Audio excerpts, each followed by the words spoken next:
السلام علیکم، welcome to my channel خوف کی دنیا۔ تمام ویڈیو اپڈیٹس کے لیے چینل کو سبسکرائب کر کے بیل نوٹیفیکیشن کو آن کر دیں۔ رات بے حد تاریک تھی اور بادلوں سے گھرا ہوا آسمان یقین دلا رہا تھا کہ بارش ہو کر رہے گی۔ نواب زادہ عمر اندیشوں اور وسوسوں میں گھرا ہوا تھا۔ وہ کبھی کبھی چونک کر تانگے والے سے ذرا تیز چلنے کے لیے کہتا اور پھر خیالات کے بھنور میں ڈوبنے ابھرنے لگتا۔ تانگے والے کا چابک فضا میں لہراتا، گھوڑے کی رفتار میں تیزی آتی، لیکن ذرا ہی دیر بعد پھر ہلکے ہلکے چلنے لگتا۔ اسے مریل سے جسم کا تیز رفتاری سے کوئی تعلق ہو بھی نہیں سکتا تھا۔ جان پور نامی اس قصبے کے یہ ویران سے راستے عمر کے لیے اجنبی تو نہیں تھے، لیکن وہ کئی سال سے ان فضاؤں سے بچھڑا رہا تھا جہاں اس کے بچپن کی یادوں کی مہک رچی بسی ہوئی تھی۔ تعلیم کے حصول کے لیے اسے انگلینڈ جانا پڑا تھا۔ اس کے والد یعنی جان پور کے نواب شاہد الزماں اسے ملک کا سب سے بڑا سرجن دیکھنا چاہتے تھے، اس لیے انہوں نے اپنے بوڑھے سینے پر جوان بیٹے کی جدائی کا پتھر بڑی خوشی سے رکھ لیا تھا۔ عمر ان کی مرحوم بیوی کی واحد نشانی تھی۔ جان پور کی عظیم الشان حویلی میں نواب شاہد الزماں کے متعدد عزیز بھی رہتے تھے، جن کے بارے میں جان پور کے گاؤں کے لوگوں کا خیال تھا کہ وہ جونکیں ہیں جو نواب صاحب کے جسم سے لپٹی ہوئی ہیں۔ ویسے اس سلسلے میں خود نواب صاحب کی پیشانی پر کبھی ایک شکن بھی نہیں دیکھی گئی تھی۔ وہ اپنے تمام عزیزوں کو عزیز رکھتے تھے۔ ان عزیزوں میں سے کئی نے اپنی جوان بیٹیوں کو محض اس امید پر بٹھائے رکھا تھا کہ شاید کسی روز وہ جان پور کے نواب کی بیگم بن سکے، لیکن عمر نے اپنے رشتے کی ان بہنوں کی طرف اس نظر سے کبھی نہیں دیکھا۔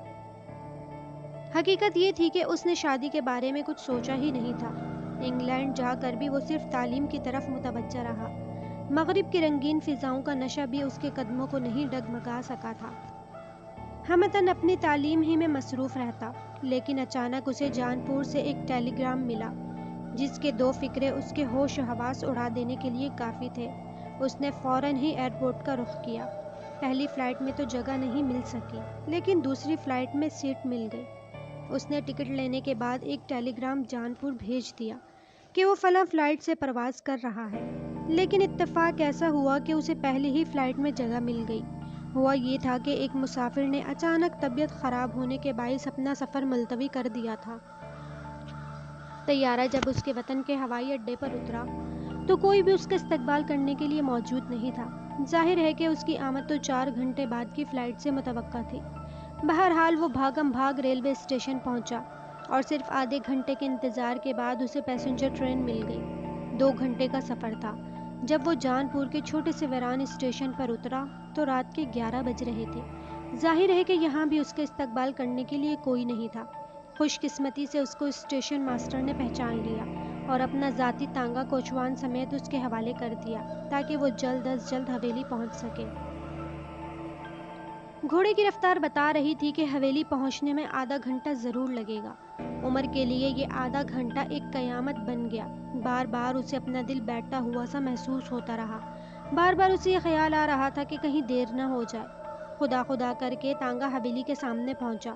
گھوڑے کی ٹاپوں کی آواز سن کر ملازمین باہر آ گئے۔ سامان اتار لو، عمر ملازمین سے کہتا ہوا حویلی میں داخل ہو گیا۔ اسی وقت بہت زور سے بادل گرجے اور حویلی کے در و دیوار تھرا گئے۔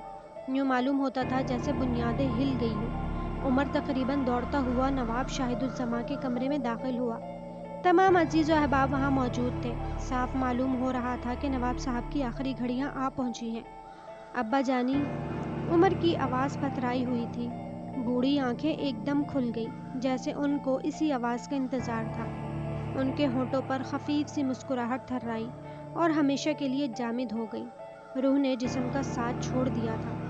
ابا جانی، عمر چیخ کر بستر کے قریب پہنچ گیا۔ ایک ڈاکٹر جلدی جلدی چیک کرنے لگے اور دوسرے ڈاکٹر کی انگلیاں نواب صاحب کی نبض پر تھیں۔ ڈاکٹروں کے منہ سے بیک وقت نکلا،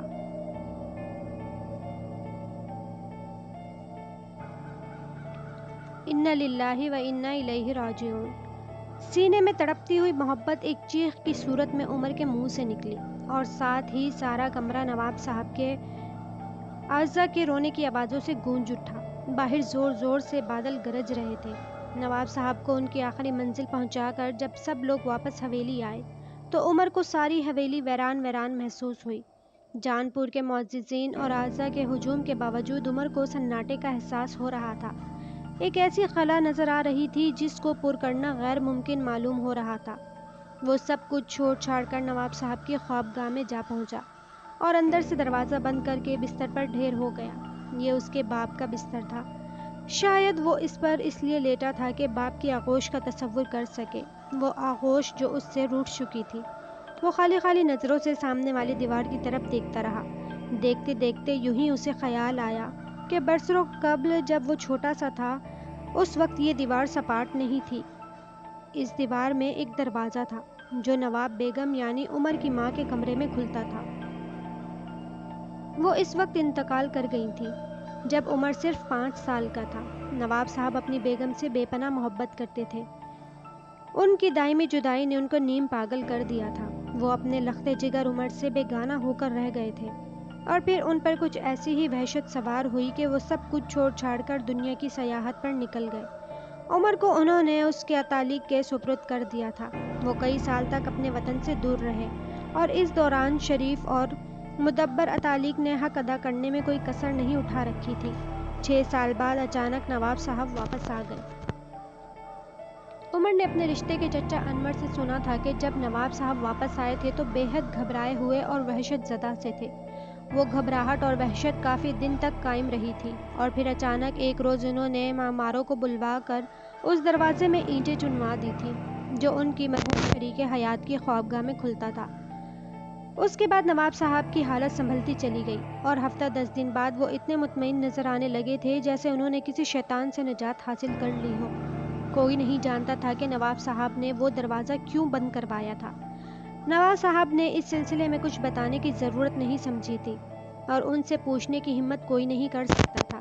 اب اس دروازے کی جگہ دیوار پر 2 تصویریں آویزاں تھیں۔ ایک تصویر نواب بیگم کی تھی اور دوسری خود نواب صاحب کی۔ نواب صاحب کی تصویر جوانی کے زمانے کی تھی اور نئے لوگ اس تصویر کو دیکھ کر یہ سمجھتے تھے کہ وہ عمر کی تصویر ہے۔ نواب صاحب اپنی جوانی میں بالکل ایسے ہی تھے جیسا اب عمر تھا۔ ان دونوں میں صرف اتنا فرق تھا کہ عمر کی پیشانی بالکل صاف اور بے داغ تھی جبکہ نواب صاحب کی پیشانی پر ایک مسا بھی تھا۔ یہ مشابہت کی حیرت انگیز مثالوں میں سے ایک تھی۔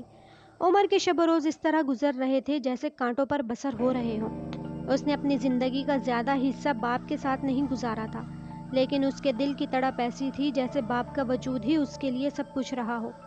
اس کا غم بانٹنے اور دل بہلانے کے لیے تمام اعضاء کی کوشش ہوتی تھی کہ اسے اپنے ساتھ بٹھائیں اور ادھر ادھر کی باتیں کر کے اس کے ذہن کا بوجھ کم کرے، لیکن عمر ہر وقت سب سے الگ تھلگ رہنے کی کوشش کرتا۔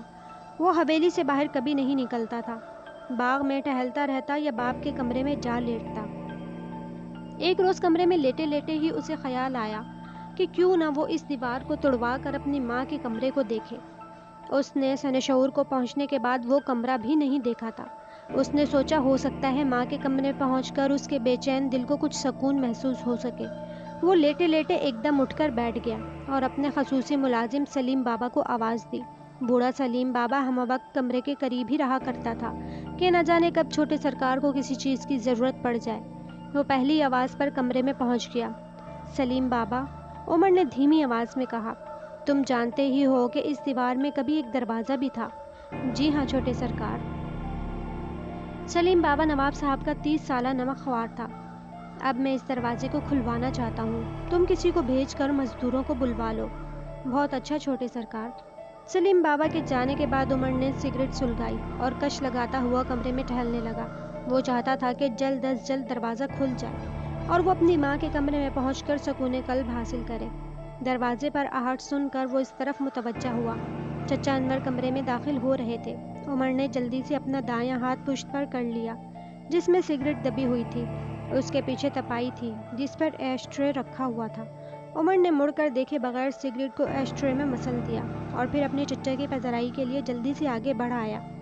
آپ نے کیوں تکلیف کی چچا جان؟ مجھے بلا لیا ہوتا، کوئی خاص کام تھا؟ بیٹے، انور چچا پرتشویش لہجے میں بولے، مجھے ابھی بھی سلیم بابا سے معلوم ہوا ہے کہ تم اپنی ماں کے کمرے کو کھول رہے ہو۔ جی ہاں چچا جان، شاید اس کمرے میں پہنچ کر مجھے کچھ سکون ملے۔ عمر نے ٹھنڈی سانس لے کر کہا، میں تمہیں اس کا مشورہ نہیں دوں گا۔ تم جانتے ہی ہو کہ اس کمرے کو تمہارے والد نے بند کروا دیا تھا۔ ظاہر ہے کہ اس کی کوئی خاص ہی وجہ ہوگی۔ میں سمجھتا ہوں کہ اس کی وجہ اس کے علاوہ کچھ نہیں تھی کہ ابا جان نے امی جان کی یاد کو فراموش کرنے کے لیے ایسا کیا ہوگا۔ اس کمرے کی چیزوں کو دیکھ کر انہیں بہت سی یادیں آتی ہوں گی اور وہ تڑپ جاتے ہوں گے۔ میں یقین سے کہہ سکتا ہوں کہ اس کمرے کو بند کرانے کی یہ وجہ ہرگز نہیں تھی۔ اگر کسی دوسری وجہ پر روشنی ڈال سکیں تو میں آپ کا شکر گزار رہوں گا۔ انور چچا نے ٹھنڈی سانس لے کر کہا، شاید تم میری باتوں کو ایک بوڑھے دماغ کی توہمات سمجھو، لیکن مجھے اس کا یقین ہے کہ اس کمرے کو بند کروا کر ہی تمہارے والد کو کسی شیطانی چکر سے نجات مل سکی تھی۔ شیطانی چکر؟ عمر نے حیرت سے کہا اور پھر جلدی سے بولا، آپ کھڑے کیوں ہیں؟ تشریف رکھیے نا۔ انور چچا اپنی پیشانی پر تفکرات کی سلوٹیں لیے ہوئے آگے بڑھے اور ایک کرسی پر بیٹھ گئے۔ وہ چند لمحے تک دیوار پر آویزہ نواب صاحب کی تصویر کو دیکھتے رہے، پھر بولے، میں شیطانی چکر کی وضاحت تو نہیں کر سکتا، لیکن اس بات پر یقین ضرور رکھتا ہوں کہ تمہارے والد کسی شیطانی چکر میں ضرور پھنس گئے تھے۔ یہ ان دنوں کی بات ہے جب تم بہت چھوٹے سے تھے۔ تم کو علم ہی ہوگا کہ بھائی صاحب 6 سال تک گم رہے تھے۔ 6 سال بعد اچانک ہی واپس آ گئے، مگر انہوں نے کسی کو نہیں بتایا تھا کہ اس دوران وہ کہاں رہے۔ بہت پوچھنے پر بھی بس اتنا ہی کہتے تھے کہ ویرانوں کی خاک چھانتا رہا ہوں۔ ان دنوں ان کی حالت بڑی عجیب رہتی تھی۔ اکثر راتوں کو میں نے انہیں باغ میں ٹہلتے اور بڑبڑاتے ہوئے دیکھا تھا۔ ان کی آنکھوں میں ایسی سرخی بھی رہتی تھی جیسے رات بھر جاگتے رہے ہوں۔ ان کا یہ حال کافی دن تک رہا، لیکن جیسے ہی انہوں نے اس کمرے کو بند کروایا ان کی حالت سنبھلتی گئی۔ خوب، عمر کے ہونٹوں پر خفیف سی مسکراہٹ ابھری۔ گویا آپ یہ کہنا چاہتے ہیں کہ انہوں نے اس شیطان کو جو ان کے پیچھے پڑا ہوا تھا اس کمرے میں بند کر دیا۔ میں یہ تو نہیں کہہ سکتا، انور چچا سنجیدگی سے بولے، لیکن یہ ضرور کہوں گا کہ اس کمرے کے بند ہونے کے بعد ہی بھائی صاحب مطمئن ہو سکے تھے۔ اب اس سے تم جو نتیجہ چاہو اخذ کر لو۔ میں تو صرف اس نتیجے پر پہنچ سکتا ہوں کہ واپسی حویلی میں آنے کے بعد ابا جان کی وحشت زدگی کا سبب امی جان کی یادیں ہی ہوں گی، اور اس کمرے کو بند کر کے انہوں نے… عمر کا جملہ ادھورا ہی رہ گیا، کیونکہ اسی وقت سلیم بابا نے کمرے میں داخل ہوتے ہوئے کہا، مزدور آ گئے ہیں چھوٹے سرکار، انہیں یہاں لے آؤ۔ سلیم بابا چلا گیا۔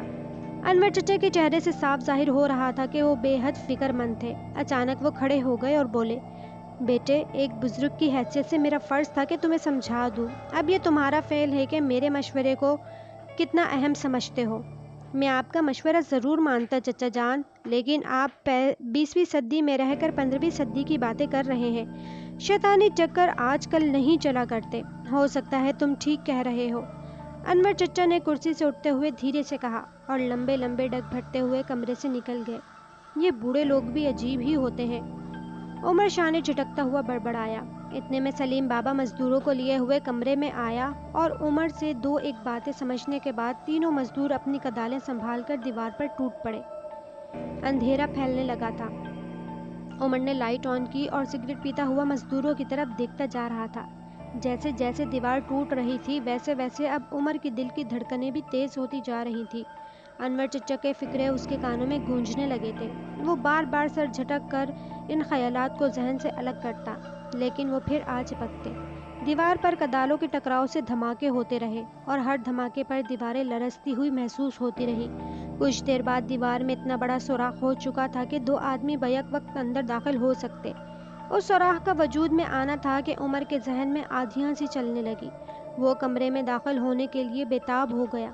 کوئی انجانی قوت تھی جو اسے کمرے کے اندرونی حصے کی طرف کھینچ رہی تھی۔